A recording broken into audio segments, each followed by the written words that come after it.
Assalamualaikum warahmatullahi wabarakatuh. Bismillah, alhamdulillah, wassalatu wassalamu ala rasulillah wa ala alihi ashabihi wa man tabi'ahuda. Amma ba'du. Rabbi shrah li sadri wa yassir li amri wa hlul 'uqdatam min lisani yafqahu qawli. Allahumma anfa'na ma 'allamtana wa 'allimna ma yanfa'una wa zidna ilman nafi'a. Kita awali dengan bacaan Ummul Quran ila hadrati Rasulullah sallallahu alaihi wasallam wa ali baitihi wa dzurriyyatihi wa muallifi hadzal kitab kama syekhina kusyuduki syekh Sari wa Syekh Ali kali arwahi abaina ummatil muslimin wal muslimat al-Fatihah. A'udzubillahi minasyaitonir rajim. Bismillahirrahmanirrahim. Amin. Kita lanjutkan episode kemarin ya, tentang nasihat guru kepada muridnya. Guru senang kalau melihat murid bagus akhlaknya. Bismillahirrahmanirrahim. Ba'idan atuh alal fuhsyi ing atase kang elek atau jorok fil qauli dalam ucapan. Jadi guru senang kalau muridnya omongannya bagus. Jadi aku senang kalau melihat kalian omongannya bagus. Karena itu kita didik anak-anak dengan ucapan yang baik. Itu diberi contoh atau uswah dari gurunya. Ojo sampai guru berkata kasar kepada murid. Contoh begini, kamu kok goblok ya? Ini enggak boleh. Anak-anak itu pernah mengeluh. Terus saya tanya, mengapa? Lah kita dikata-katain goblok Pak. Maunya gimana ya? Kurang pinter gitu lah, halus dikit. Oh ya, nanti tak sampaikan. Nanti kalau mengatakan murid kurang menguasai materi ada kurang pinter. Ya itu berarti mendidik akhlak berupa ucapan kepada anak-anak. Kalau ngata-ngatain anak-anak jangan goblok, tapi kurang menguasai materi, kurang pinter. Masih menerima anak-anaknya. Latifal muasyarati, lembut, halus pergaulan. Jadi kalau bergaul itu lunak, lemas, lembut, ya, gak kusru. Ini adalah murid siswa, bukan pekerja kasar. Pekerja kasar mungkin kusru kasar, tapi kalau murid harus lentur, lunak, lembut. Tutur katanya halus, koyok kapuk dari wong. Dalam pergaulan juga tidak boleh kaku, harus lentur, elastis, lunak, halus.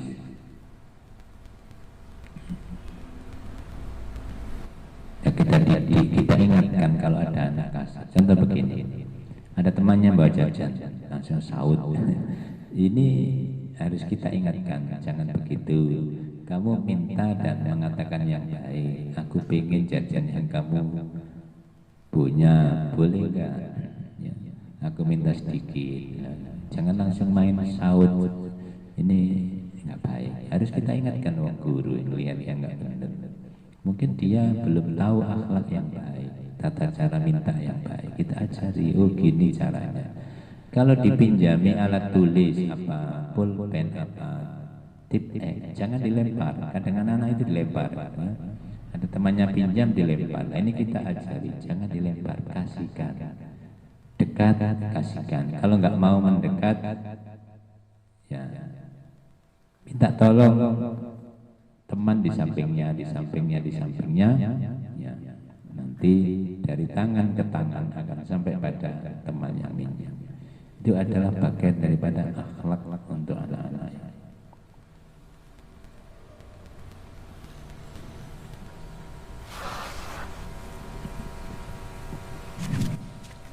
Mahbuban di sini min ikhwanika saking biro-biro dulur sira. Aku senang kamu dicintai oleh saudara-saudara. tuwasi nyantuni sira al-fuqara ing pira-pira wong fakir, wong larat. Jadi anak-anak harus kita didik untuk sosialnya, memberi sedekah, infak, menyantuni orang lain. Cuma harus kita latih, kita buat bagaimana respek anak-anak untuk menolongnya. Tapi ingat juga kita ajari dengan kata-kata yang baik. Sebab ada orang yang nggak mau disantuni karena merasa dimelaratkan. Ada itu saya pernah ikut mendamaikan orang yang anaknya atau wali murid yang anaknya kejatuhan pintu gerbang sekolah. Itu disantuni oleh sekolah itu tersinggung. Kami ini bukan melarat, kok disantuni. Itu pun harus serombongan pengurus yayasan datang untuk meminta maaf. Karena yang dituntut harus minta maaf. Kami bukan miskin. Kita ubah kalimatnya tidak menyantuni. Tapi sekolahan ingin memperhatikan muridnya yang kena musibah. Jadi kalau disantuni nggak mau terima dia. Makanya kalimat itu harus kita atur tidak menyinggung orang. Sama-sama memberinya kan. Satu menyantuni, satu peduli. Nah, itu sudah beda penerimaan orang. Kalau peduli itu belum tentu miskin, tapi kalau menyantuni dia merasa dimiskinkan. Maka anak-anak juga kita latih dua itu, ya memberi, ya ucapannya yang bagus. Wa tusyfiku lan welas sapa sira ala du'afa ing atase pira-pira wong lemah. Jadi aku senang kamu belas kasihan pada orang-orang yang lemah. Sebab karena orang lemah kita mendapat pertolongan. Hadis Bukhari, pesan Nabi, innama tunsuruna bil du'afaikum. Ya, sesungguhnya kalian ditolong karena adanya orang-orang lemah. Contoh bos juragan bisa kaya kan ada karyawan. Karyawan mogok pabrik akan kukut. Ya. Karena itu kita santuni, kita tolong orang-orang yang lemah. Itu bagian dari kewajiban kita. Taufiru ngapura sira azzallati pira-pira kesalahan. Sama zallatun itu kepleset. Orang berbuat salah itu ibarat orang tergelincir kepleset. Ya. Taufiru mengampuni dalam arti menutupi dosa itu ghufran. Kalau afun menghapus dosa. Ya. Kita ini kalau bisa ya dua-duanya, ya nutupi, nah isi ya dibusa, gak diling-ling kesalahan yang dilakukan oleh orang lain kepada kita. Wa ta'fulan ngapura sira anis sayyiati saking pira-pira perbuatan elek. Jadi maafkan. Maksudnya dibusek, dihapus kesalahan orang lain pada kita. Kita hapus. Ya. Yang terbaik itu pemaaf. Jadi Imam Ghazali orang itu cepat marah, cepat memaafkan, cepat reda, itu baik, orang baik. Jangan pendendam. Pendendam itu susah untuk diampuni. Ada 4 orang termasuk yang susah untuk diampuni itu adalah syahna, pendendam. Wala tufarrid lan ojo leluwian, ojo berlebihan, jangan keterlaluan. Ojo leluwian sira fi sholatika dalam salat sira. Jangan berlebihan dalam ibadah termasuk sholatnya. Tapi ya semampunya saja. Pernah ada sahabat itu namanya Abu Darda. Kalau malam sholat terus, kalau siang puasa terus. Nah, Abu Darda ini dipersaudarakan oleh Rasulullah dengan sahabat Salman, kayak dulur. Nah, suatu saat sahabat Salman ini berkunjung ke rumah Abu Darda. Abu Darda waktu itu nggak ada. Lihat istrinya kok pakaiannya gomber ya. Terus ditanya, kamu kenapa kok gak maca, ya gak bengesan, habis gak pernah dijawil. Saudaramu itu kalau malam itu sholat terus, kalau siang puasa terus. Saya merana. Oh begitu. Ya wis, nanti bagian saya tunggu sampai datang. Akhirnya Abu Darda datang. Ya kita makan, saya puasa, makan di sini. Nginep malam sudah gitu, mau bangun sore hari jangan tidur lagi. Baru menjelang sahur bangun sholat bersama. Nah itu dilaporkan kepada Rasulullah. Abu Darda itu curhat, Rasul, saya mau sholat sore-sore bangun malam, kok dilarang sama Salman, puasa ya gak oleh. Ini bagaimana? Rasulullah mengomentari, sodako Salman, betul sahabat Salman itu, kamu aja berlebihan, ya, puasa terus, sembahyang terus, kasihan istrimu. Inna li nafsika 'alaika haqqan wa li ahlika 'alaika haqqan. Tubuhmu atas kamu punya hak untuk istirahat, mata istirahat, tangan kaki istirahat. Wali ahlika 'alaika haqqan, keluargamu yaitu anak istri punya hak atas kamu untuk kamu jawil, kamu perhatikan. Nah itu, jadi jangan berlebihan, Mbak El. Jadi wong api itu api, wong kapien malah gak api. Ya, kapien itu ya relatif. Fase api ke fase ketambah. Misalkan orang ngaji itu ya, tajwid dipraktekkan dengan baik, pas, bagus. Tapi nek kakean malah elek. Contoh, sin itu kan punya hamas. Tapi kalau ngesesik kakean dia tambah elek. Alladzi waswisu fi sudur. Ini malah enggak api, enggak pas. Maka ngaji ya biasa aja. Walaupun hilan ojo mengabaikan sira fi ibadati rabbika ing atase ing dalem ibadah maring pangeran sira. Jangan berlebihan, juga jangan meninggalkan, jangan mengabaikan ya. Sebab ibadah ini tugas kita mengabdi kepada Allah. Allah menciptakan makhluk untuk beribadah. Wa ma khalaqtul jinna wal insa illa liya'budun ya.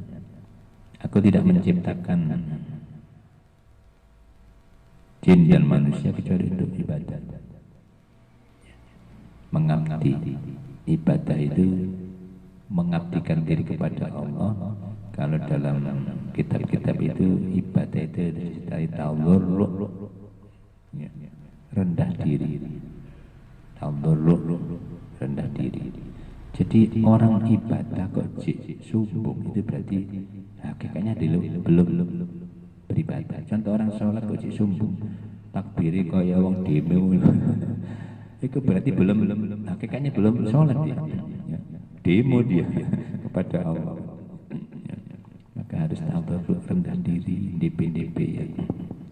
Ya bunayya, wahai anak ingsun, ing kunta lamun ana sapa sira iku takbalu nrimo sira nasihatan nasihin ing nasihate wong kang nasihat. Fa ana mongko utahe ingsun iku ahakku luwih berhak, iku ahakuman wong kang paling berhak takbalu kang nrimo sira nasihat ing nasihate man. Kata seorang guru kepada murid, wahai murid, andaikan engkau menerima nasihat seseorang, maka sayalah orang yang seharusnya kamu terima nasihatnya, karena aku seolah-olah sebagai ayah pasti sayang, nasihatnya pasti bagus. Jadi anak-anak dengarkan nasihat guru, insya Allah api-api nasihat guru. Orang yang bahagia, tanda orang bahagia itu adalah menerima nasihat orang lain. As-sa'idu man wu'idha bi ghairi. Ini bukan hadis, kata-kata Arab. Orang yang bahagia adalah orang yang mau menerima nasihat orang lain. Tanda orang akan menjadi bahagia. Gelem nerima tutur-tutur atau nasihat orang lain. Dikandani gak manut, suatu saat akan menyesal. Misalkan kamu jangan pulang sering-sering, nanti ketinggalan pelajaran. Waya ujian, kayak sopopo, menyesal dia. Dulu nerima nasihat guru kan enak, jangan sering-sering pulang. Nah itu perhatikan nasihat guru ya. Jadi guru itu semua nasihatnya bagus. Ada dulu ada murid itu dinasihati oleh gurunya malah bawa sapu mau ngepuk guru ini. Karena anaknya orang kaya, jadi ada cerita itu anaknya orang kaya. Kalau dinasihati guru malah nggak sapu. Suatu saat nggak masuk muridnya. Kemana? Sakit pak. Ayo kita jenguk. Ternyata anaknya stres. Wah ini hati-hati anak-anak. Wani-wani ambek guru. Pemane nggawa sapu kate ngeplak guru, kate ngepuk guru karena dinasihati. Iso stres. SG sinting gila miring penyakit SGM. Ini cerita nyata. Cerita nyata. Dulu sekolahnya di Tebuir. Maka hati-hati. Jadi ngelawan guru, melawan orang tua sama dengan kita jotos tembok. Temboknya tidak akan ambrol, tapi tangan sampai jelas merempul abuhnya. Itu. Jadi orang tua kok dilawan ya jadi penyakit. Macam-macam penyakit di tangannya linu, sikile linu, pikirannya kacau itu karena melawan orang tua. Taati orang tua, taati guru, insya Allah menjadi orang yang baik. Anak pengen itu ustazuka guru siro. Aku adalah guru. Wa muallimuka wong kang mulang ing siro. Aku yang berikan. Wa murabbi ruhika lan kang didik ruh siro. Apa bedanya ta'lim dan tarbiyah? Kalau menurut Imam Bukhari, ya, al-murabbi man yurabbi bisigori alladhi yurabbi bisigori qabla kita.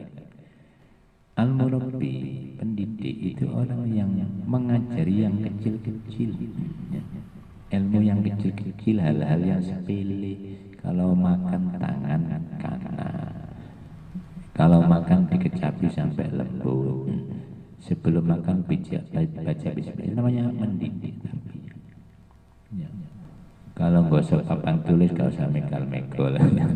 Nah itu mendidik. Ya. Jangan tangan kiri melakukan satu, tangan kanan, itu mendidik. Kalau ta'lim itu mengajari ilmu yang susah-susah. Sorok, matematika, itu namanya ta'lim. Mengasah otaknya.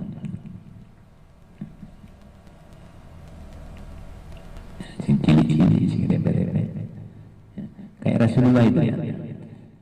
Itu pernah melihat anak kecil itu makan. Kalau sekarang ya kayak lengser mungkin. Nah dia itu makan yang diambil itu bukan pinggirnya makanan itu, tapi tengah dicek-cek gitu. Ya. Si ngato malah gak mau cek bismillah. Ya. Terus Nabi memberi nasihat, ya gulam, kul mimma ya wasambillah. Wahai anak kecil, makanlah yang dekat denganmu dan bacalah bismillah, sebutlah nama. Jadi ini adalah tarbiyah, mendidik. Kalau makan itu ojo sing ado-ado. Misalkan kok prasmanan ya. meja bundar depannya kok pas tempe ya terima itu. Ojo ngerangkai Pak PT sing ado. Ya umpama sopan ya minta didekatkan. Aku pingin ikan ayam, tolong dekatkannya lebih apik. Sing apik ya yang cedek itu dimakan. Jangan jauh-jauh. Ini nasihat Nabi pendidikan dan baca bismillah. Jadi anak-anak itu kadang-kadang lupa baca bismillah. Maka kita ingatkan mau makan kerupuk, makan jajan, baca bismillah. Supaya menjadi karakter atau akhlak, menjadi kebiasaan yang baik.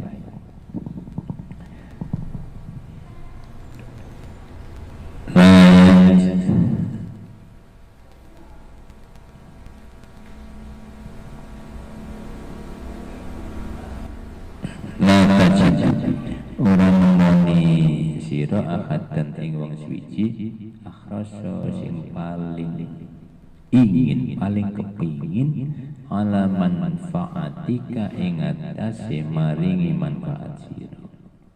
Tidak akan menemukan orang yang paling ingin memberi manfaat engkau selain guru.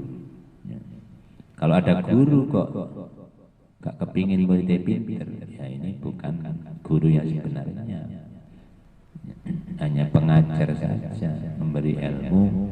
Pokoknya yang penting guru-guru selesai, target selesai.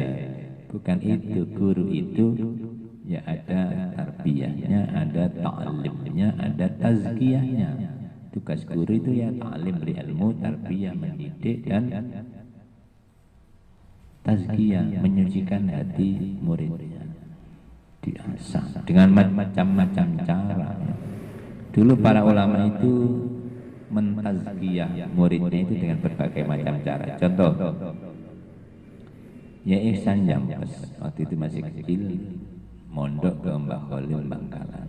Kesana pertama kali diperintah oleh Mbah Khalil, Ihsan,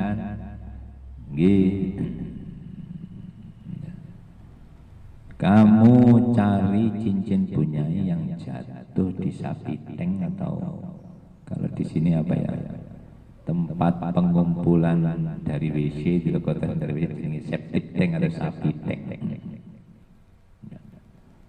tempat untuk dikumpulkannya kotoran sapi tank. Kamu cari di situ, gak oleh nganggo alat tangan diopo-opo, enggak.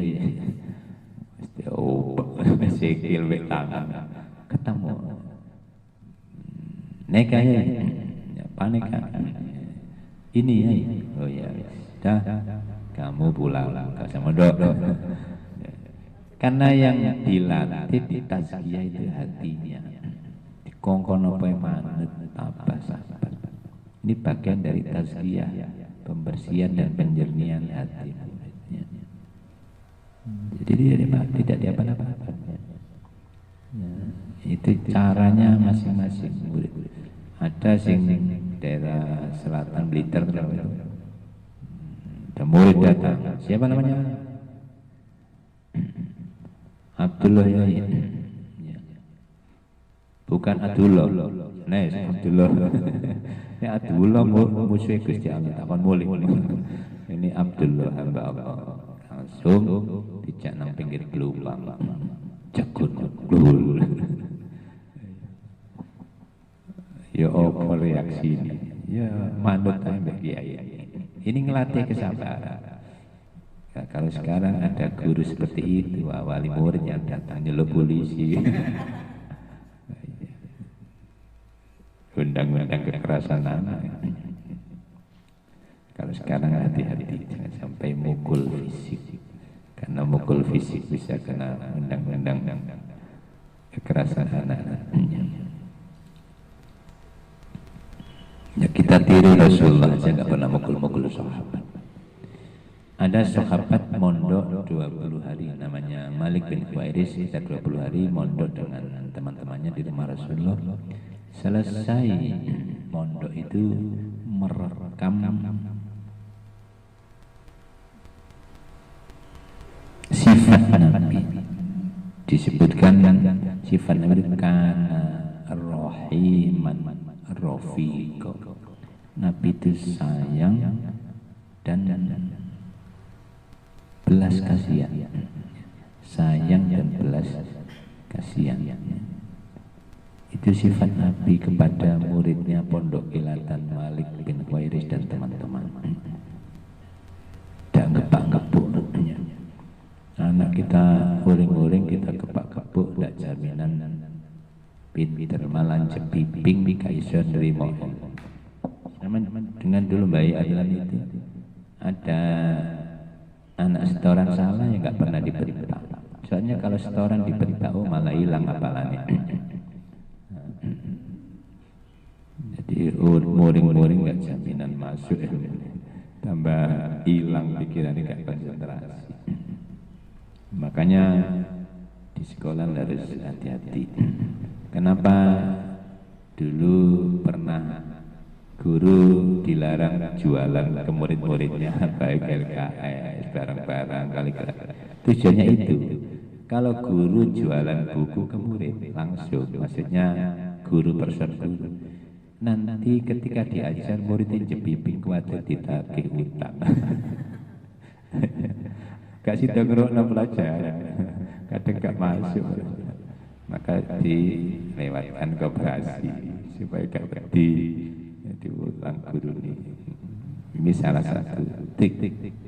Pokoknya murid itu kita buat jangan sampai ketakutan di kelas. Malah justru kalau bisa kelas adalah hiburan daripada anak-anak. Ya jangan banyol terus. Kok mulang banyol terus? Ayo, gak ada bedanya. Ini sekolah apa nonton Sri Mulat. Jangan sampai aku cerita. Jadi materinya gak tutup, kok akan cerita.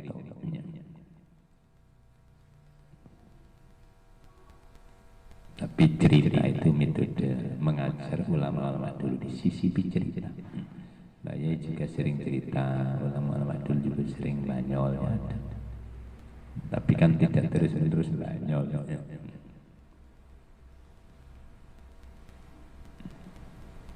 Wassalamualaikum bagus siro minni tinimbang. Jadi guru itu yang paling ingin memberi manfaat muridnya dan membuat muridnya menjadi bagus. Ya bunayya wahai anak ingsun ini sak temen ingsun.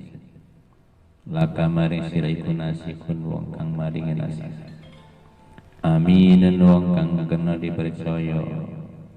Fakbal mongko nrimo sira ma ing barang ulki kang nyampe akan ingsun ing ma alaika ing atase sira minan nasihi saking bira-bira. Aku ini nasihun amin, orang beri nasihat dan yang dipercaya. Karena itu kepercayaan harus kita bangun. Jangan sampai murid gak percaya guru. Oh Pak Guru gak tahu mocong. Ya, ditakoni kelira-keliru terus. Ya, ini harus kita bangun. Kalau nggak bisa ya nggak usah dijawab. Digunakan PR lebih terdepan. Saya belum bisa jawab sekarang. Minggu depan insya Allah saya cari siapanya. Itu lebih terhormat daripada jawab sekenanya. Kayak kiai dulu ada cerita ini, kiai yang dijawab suatu masalah kalau ditanya satu masalah mesti fikih ya, permasalahan fikih. Setiap ditanya jawabannya pasti fihi qaulani. Dalam hal ini ada dua pendapat. Karena gak iso, jadi selalu ada dua pendapat. Jaga ini nek salah si jini. Oh iya, ini kiai fihi qaulani. Jangan sampai seperti itu namanya ngawur, dulu faldo, sesat dan enggak boleh. Kita jujur dalam hal. Jadi ilmu itu harus jujur. Salah tidak, yang penting jujur dulu. Ya. Itu bagus. Jadi enggak boleh membohongi. Ya. Ya kalau kita membohongi kan nek salah murid 40 berarti kita membuat sesat 40 orang. Kalau dia punya murid 40 kali 40 sudah 1.600 orang yang jamin sesatkan. Karena itu kalau nggak bisa jawab PR. Nanti insya Allah saya cari jawabannya itu lebih baik dan lebih terhormat ya. Karena uang ditakoni kok jawab segala macam, itu berarti bukan ahli orang itu. Sembarang kok iso itu berarti gak ahli. Wa amalan ngamal nasira bi kelawan kerjakan, laksanakan apa yang saya nasihatkan. Fi khudri dalam waktu hadir insun, di depan aku laksanakan, kalau aku gak ada juga laksanakan. Wa bainaka lan antarané sira, wa baina ikhwanika lan antarané pira-pira sedulur sira atau teman-temanmu, ya laksanakan ya. Dimanapun, wa bainaka lan antarané sira, wa baina nafsika lan antarané awak sira. Jadi nasihat guru itu kalau bisa dilaksanakan dimanapun, kapanpun, dengan siapapun. Kalau sudah seperti ini pasti akan menjadi orang baik ya. Ada orang, nggak ada orang, tetap baik. Ini namanya sudah apa ya, derajat haibah. Jadi ada khauf, takut, naik lagi menjadi khasyah, takut yang didasari ilmu, tahu bahwa yang ditakuti benar-benar menakutkan, naik lagi menjadi haibah, sungkan. Kalau orang sungkan itu ada yang disukani atau tidak, itu pasti tetap tidak akan melanggar. Sungkan ya. Gak enak sungkan ya. Ya itulah tingkatan akhlak seseorang. Semua itu atas izin Allah Subhanahu wa taala.